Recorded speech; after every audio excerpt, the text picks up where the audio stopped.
Hello friends, मेरा नाम अजय सिसोदिया है और आप देखें पीएचपी प्रोग्रामिंग। तो यहाँ मैं सेंटोस 8 मैंने ओपन किया हुआ है और यहाँ पर हम बनाएंगे एक प्रोग्राम अच्छा सा और बहुत ही इंपॉर्टेंट प्रोग्राम है दोस्तों। आप बिगनर्स के लिए बना रहा हूँ स्पेशली। एक एरे हमारे पास होगी और उसको एरे को हम चेक करेंगे एरे एम्प्टी है और नॉट। अगर एम्प्टी है तो उसके एलिमेंट्स को शो कराए कि नंबर ऑफ़ एलिमेंट्स कितने हैं। और अगर जीरो दिखाए अगर एम्प्टी है तो, और एम्प्टी ना हो तो जितने भी एलिमेंट्स है वो शो करें और एलिमेंट्स को भी शो करें। तो हम कैसे चेक करेंगे कौन सा फंक्शन यूज करने वाले हैं। अगर आपको फंक्शन देखने तो मेरी एक सीरीज़ चल रही है फंक्शंस पर, मैं सीरीज़ बना रहा हूँ, उसमें काफ़ी फंक्शन हो गए हैं। तो वहाँ देखें अगर कुछ लूप्स वगैरह है, इफ एल्स कंडीशन, उस वो भी मेरे वीडियोज़ आप देख सकते हैं। तो यहाँ पर है पीएचपी ट्यूटोरियल। तो पीएचपी ट्यूटोरियल मैंने एक रिपोजिटरी मैंने बनाई हुई है गिटहब पर, और वहाँ पर भी आप डाउनलोड कर सकते हैं। मैं गिटहब से सेंड कर दूंगा वहाँ पर। मैं दिखाता भी रहता हूँ, कई वीडियोस में दिखाया मैंने। तो यहाँ पर एक ये फाइल है programs dot P H P, इसमें हम काम करेंगे। और दोस्तों मैं यहाँ पर जो एरे लेने वाला हूँ, आप समझिए कि मान लीजिए कोई प्रोडक्ट, एक एरे है जिसमें प्रोडक्ट्स का नेम हो सकता है, ठीक है, और प्राइस हो सकता है, या फिर कोई एक एरे एम्प्लॉय का डेटा हो सकता है, कुछ भी नेम हो, सैलरी हो, है ना। तो हम चेक करने वाले हैं कि इस एरे के अंदर जो हमारे पास डेटा आ रहा है एरे के रूप में, उसमें वो कहीं एम्प्टी तो नहीं है। अगर एम्प्टी है तो क्या मैसेज देना है, क्या कोड लिखना है, और एम्प्टी अगर है तो क्या कोड लिखना है, क्या मैसेज देना है, ये सब हम देखने वाले हैं। एक छोटा सा प्रोग्राम है लेकिन बहुत हेल्प मिलेगी आपको काफ़ी प्रोग्रामिंग के अंदर इस कंडीशन को लेके। ऐसा नहीं है कि एक प्रोग्राम हम लिखते हैं तो काफ़ी जगह ऐसा नहीं है कि एक प्रोग्राम लिखा तो बस ख़त्म हो गया। अगर हम ये लॉजिक क्लियर करेंगे तो काफ़ी प्रोग्राम हम बना सकते हैं, सिंपल सिंपल प्रोग्राम बना सकते हैं। तो मैं एक स्टार्टिंग कर रहा हूँ यहाँ से। देखिए मैं यहाँ पर लिख देता हूँ कि मुझे करना क्या है। Check an array, check an array is empty. आप अपनी लैंग्वेज में कुछ भी लिख सकते हैं, ठीक है। आप लिख सकते हैं कि इज एन एरे एम्प्टी और नोट। तो मैं यहाँ लिख देता हूँ शो मैसेजेस। लैंग्वेज डिफरेंट हो सकती है। Show messages. तो बहुत ही इंपॉर्टेंट वीडियो होने वाला है दोस्तों, लास्ट तक ज़रूर देखिएगा। मैं यहाँ पर अब एक एरे ले लेता हूँ। एरे आप जानते हैं, मैं प्रोडक्ट नाम भी ले सकता था एरे का, एम्प्लॉयज़ भी ले सकता हूँ, कुछ भी ले सकता हूँ। तो यहाँ पर मैंने एक आइडिया दे दिया आपको। सिंपल मैं एरे ले लेता हूँ। एरे मतलब आप समझिए कि यहाँ पर किसी का डेटा होगा अंदर, तो उस डेटा है या नहीं है, एरे एम्प्टी है या नहीं है, जो डेटा आ रहा है वो कैसे चेक करेंगे। तो एक काउंट फंक्शन होता है, उसमें मैं एरे जो मैंने दी है, अगर मैं उसको पास कराऊंगा तो ये उसकी लेंथ जो होगी एरे की, साइज होगा, वो उसको आपको काउंट करके दे देगा। तो यहाँ पर जीरो दिखा रहा है लेकिन ये फॉर्मेट ठीक नहीं आ रहा है, थोड़ा सा हम यहाँ सही कर लेते हैं, ऊपर नीचे थोड़ा स्पेस दे देते हैं। और मैं यहाँ पर एको करके दो, नेक्स्ट लाइन दो ये दे देता हूँ, थोड़ा स्पेसिंग हो जाएगा नीचे ऊपर भी। तो यहाँ पर हमारा हो जाएगा स्पेसिंग। उसके बाद में यहाँ पर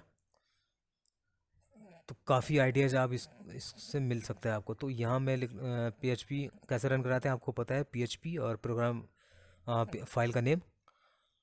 आप चाहे इसको लिनक्स पर यूज करें एक छोटे प्रोग्राम को, या फिर विंडोज़ पर बनाएं, लेकिन बात तो ये है कि प्रोग्राम बनाना है आपको, बस है ना, अभी सीखना है अभी। तो मैं लिनक्स पे भी सिखा रहा हूँ और विंडोज़ पे भी मैं सिखा चुका हूँ पहले।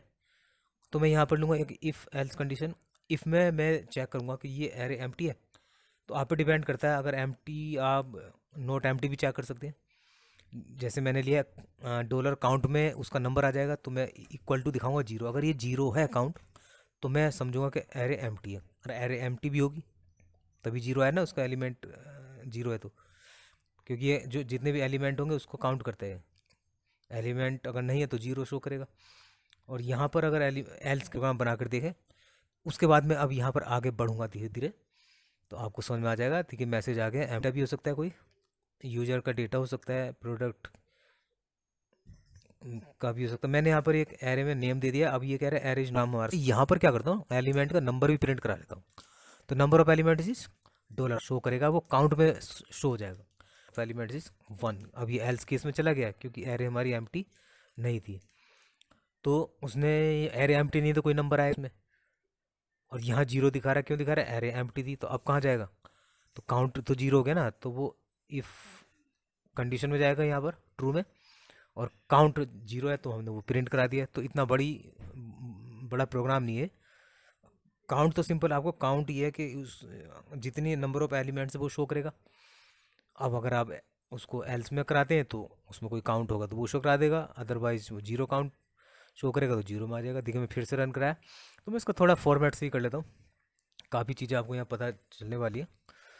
और भी वीडियो शुरू करने वाला हूँ मैं दोबारा, पहले बीच में थोड़ा सा नहीं बना पा रहा था, तो माई स्कूल पर भी मैं शुरू करने, तो छोटे छोटे प्रोग्राम से बनाऊँगा, काफ़ी हेल्प आपको इससे मिलेगी।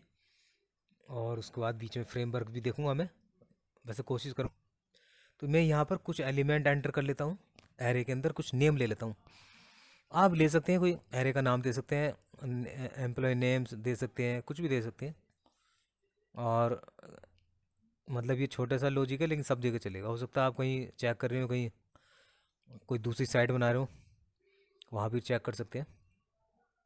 मैं रन किया तो देखिए array is not empty, number of elements is 5, बिल्कुल ठीक। ये सेकंड प्रोग्राम आ गया। अब हम इससे थोड़ा सा एक स्टेप चलेंगे, यहाँ तक आपको समझ में आ गया आई थिंक, ठीक है। यहाँ थोड़ा सा मैं इसको कमेंट कर दूंगा, लेकिन आपको बता रहा हूँ, आप चाहते इसको ना लिखें यहाँ पर, आप ऊपर वाले प्रोग्राम को अलग बनाएं और जब दोबारा फिर से प्रोग्राम बना के देखें तो उसमें ये लूप लगाएं, ठीक है। मैं यहाँ आपको बताया था लिखकर, और मैं शायद ऊपर भी ये कोशिश करूँगा कि इनको अलग अलग बनाकर लिखे लूपिंग पर। आई इक्वल टू जीरो लिया और आई काउंट मेरे पास है, जितना भी होगा वो आई लेस देन काउंट चलेगा, यानी कि पोजीशन जितनी भी एरे जीरो से शुरू होती है पोजीशन उसकी इंडेक्स, तो उसमें लेस देन यानी कि एक कम करेगा और आई प्लस प्लस होगा। उसके बाद मैं प्रिंट कराता हूँ एरे को, डॉलर एरे, और डॉलर एरे पोजीशन के हिसाब से मुझे आई डॉलर आई लिखना होगा अंदर की जगह मुझे। तो जैसे मैं देखिए यहाँ पर प्रिंट कराया तो बिल्कुल देखिए नंबर ऑफ एलिमेंट्स 5 है, फॉर्मेट से ही कर लेता हूँ। उसने एरे भी एलिमेंट्स भी शो कर दिए कि इस एलिमेंट में कितने नेम्स आ रहे हैं। आप चाहें तो प्रोडक्ट शो करा सकते हैं, आप चाहे यूजर नेम शो करा सकते हैं, आप जो भी काम कर रहे हो आप, ठीक है। कोई भी प्रोग्राम लिखेंगे तो वहाँ पर ये काम आएगा, ठीक है। आप बिल्कुल ठीक है। मैं और थोड़ा फॉर्मेट देता हूँ, तो ध्यान से देखें, एक चीज़ बहुत बेसिक है और भाई ये छोटी छोटी चीज़ें ही हमारी स्पीड को थोड़ा इंक्रीज करेंगी। देखिए एरेज नोट एम्प्टी और एलिमेंट्स आगे 5 और एरे फील्ड इस तरह से। अब मैं चाहता हूँ कि ये एलिमेंट जो सिंगल लाइन में आ रहे हैं वो ऊपर से नीचे आए, अलग अलग लाइन में आए, और थोड़ा नंबर भी इसमें आ जाए, नंबरिंग, ठीक है। नंबरिंग हम बाद में देख लेंगे, अभी फ़िलहाल मैं थोड़ा सा बता देता हूँ। यहाँ पर मैंने लिखा डॉलर आई, तो अभी क्या करेंगे, डॉलर आई लिखा तो ये जीरो से शुरू करेगा, क्यों, हमारे लूप में जीरो से वैल्यू शुरू हो रही है, तो इसलिए वो यहाँ जीरो शुरू करा है। तो इसको आसान तरीका मैं बाद में बताऊँगा, इसको ज़्यादा बताऊँगा तो एक छोटा सा प्रोग्राम भी बड़ा बन जाएगा। तो यहाँ मैं एरर करके दिखा दूँगा, आई डॉलर आई आई प्लस लेते हैं असाइनमेंट, तो ये असाइनमेंट गलत है यहाँ, क्योंकि हमें एक अलग से वेरिएबल मुझे लेना पड़ेगा, उसमें फिर मुझे आई प्लस प्लस कराना पड़ेगा, तो तब वो वहाँ पर हम उसको दिखा सकते हैं। चलिए फिलहाल हमारा ये मकसद नहीं था, जितना आपको समझ में आगे होगा। अब ये लूप से थोड़ा टफ हो गया, लेकिन इसको थोड़ा सा समझ ले, या तो आप शुरू में जो प्रोग्राम बनाया था वो अलग बना लें और ये अलग बना लें आप, फिर लूप के साथ, पहले वाला भी और साथ में लूप। तो यहाँ में आई प्रिंट कराया था मैंने, फिर से देखता हूँ ये आई चलेगा या नहीं चलेगा, बिल्कुल ठीक, देखिए कितना अच्छा लग रहा है फॉर्मेट। अब इसमें एरे में आप जितने भी एलिमेंट्स आएंगे वो यहाँ नीचे शो करेगा, दिखाएगा भी उनको, और नंबर भी काउंट करके लिखेगा, और एम्प्टी होगा तो ऊपर जाएगा। तो आप अपने हिसाब से और भी कोड इसमें बढ़ा सकते हैं। हो सकता था आप अगर एम्प्टी एरे हो तो उसमें आप एम्प्टी हो तो आप उसमें कुछ फिल करें, तो वो कोड आप लिख सकते थे वहाँ पर, एम्प्टी होगा तो कोई बाहर से जो डेटा आ रहा है वो उस एरे में उसमें फिल कर दे, ठीक है। तो यहाँ पर ये बन गया हमारा प्रोग्राम, इसको मैं गिटहब पर भी चढ़ाऊँगा। तो यहाँ पर थोड़ा सा अभी मैं इसको ऐसे ही रहने देता हूँ, और क्योंकि मुझे एक अलग से वो लेना चाहिए था वेरिएबल, तो वो मैं बाद में बताऊँगा इसको, ताकि थोड़ा सा यहाँ मैं एरो प्रिंट करा लेता हूँ, देखिए फॉर्मेट में। तो ये छोटा सा बेसिक मैंने आपको बताया था, ये था हमारा बेसिक, कि एक एरे को आप कैसे काउंट करेंगे, मतलब काउंट करेंगे, और दूसरा उसको कैसे चेक करेंगे कि एरे एम्प्टी है और नॉट। अब यहाँ मैंने एक फ़ाइल फिर से रन कराई, देखिए बिल्कुल एम्प्टी आ रहा है, ठीक है। एम्प्टी एरे होगा तो एलिमेंट्स काउंट करेगा तो जीरो आएगा, क्योंकि काउंट में अब जीरो आएगा तो काउंट शो करा रहा है जीरो। कभी कभी क्या होता है, बिगनर्स होते हैं, तब इतना भी थोड़ा सा लॉजिक हमारे समझ में नहीं आता, क्योंकि हम शुरुआत में होते हैं ना, ऐसे भी कहाँ से आएगा, थोड़ी धीरे धीरे आगे प्रैक्टिस करते हैं तब धीरे धीरे समझ में आने लगता है। तो चीज़ें आसान नहीं होती, बस लूपिंग आप उधर से अलग से सीखिएगा, और फंक्शन आप अलग से सीख रहे हैं, और फिर उसको इकट्ठा करके लॉजिक आपने सीख लिया है, थोड़ा थोड़ा मतलब आपने समझ लिया, इफ एल्स कंडीशन समझ लिया। अब उसके बाद आप जब एक प्रोग्राम बनाएंगे वो सारी चीज़ें वहाँ पर यूज आएंगी, तो वो खुद ही 2-4 दिन में आपको समझ में आना शुरू हो जाता है, ऐसी कोई बड़ी चीज़ नहीं है। तो यह हमारा बन गया एक प्रोग्राम दोस्तों। ये देखिए, मैं अब यहाँ से मैं एरे मैंने इसलिए लिख दिया है अलग से कि मुझे बार बार ना लिखना पड़े, मैं उसको कमेंट कर दूँ। देखिए मैंने कमेंट किया, दूसरी एरे को मैंने अनकमेंटेड कर दिया, वो यूज होगी दूसरा। तो टाइम बचाने के लिए मैंने 2 बार एरे लिख दिया, ठीक है। एम्प्टी लूँगा तो वो लिखूँगा, और वरना ये लिख देता हूँ। चलिए ये हमारा कंप्लीट हो गया प्रोग्राम। मैं इसको गिटहब पर ले जाता हूँ, स्टेटस चेक किया मैंने, गिट ऐड किया मैंने, और गिट ऐड करने के बाद वो फाइल ऐड हो जाएगी। इसके बाद मैंने कमिट किया। और गिटहब के भी मेरे वीडियोज़ पड़े हुए हैं, गिट गिट के ध्यान से देखेंगे आप तो इस समझ में आ जाएगी सारी चीज़ें। गिट पुश ओरिजिन किया, और मेन दोस्तों वीडियो अच्छा लगा लाइक शेयर सबसे, समय मोटिवेशन मिलता है और हमारा जोश बढ़ता है कि इतने इस तरह के वीडियोज़ मैं बनाता रहूँ, और यहाँ पर आपको अपना जो एक्सपीरियंस है वो शेयर करता रहूँ। और